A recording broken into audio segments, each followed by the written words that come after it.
12 বছরের world cup theory আপনারা কি জানেন? হ্যাঁ, 12 ইয়ার্স ওয়ার্ল্ড কাপ থিওরি নামে একটা থিওরি আছে যেটা প্রতি বিশ্বকাপে হয়ে আসছে।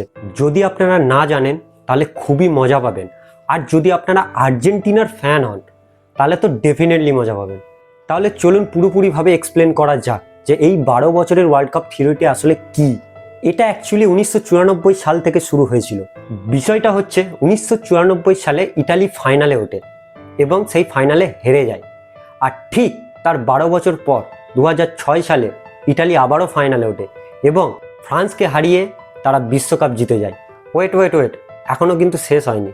এরপর 2006 সালে ফ্রান্স বিশ্বকাপে ফাইনালে ওঠে, কিন্তু সেখানে তারা হেরে যায়। আর ঠিক 12 বছর পর 2018 সালে ফ্রান্স ওয়ার্ল্ড কাপ জিতে যায়। আবার 2002 সালে জার্মানি ওয়ার্ল্ড কাপ ফাইনালে ওঠে এবং সেখানে তারা হেরে যায়।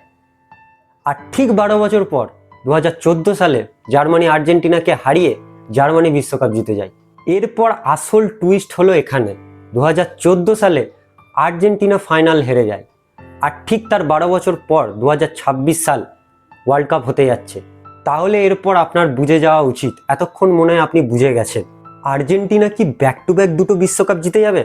এরপর দেখুন, এটা অনেকেই সবাই বলবে যে এটা একটা কোইন্সিডেন্স, কিন্তু একটু ভালোভাবে দেখুন, যেসব দল ফাইনালে কিন্তু হারে সেই দলগুলো কয়েক বছরের মধ্যে তারা নিজেদেরকে রিবিল্ড করে, নতুন জেনারেশন আসে, নতুন কোচ আসে, আর সেই পেন তাদের আরো ডেঞ্জারাস বানায়।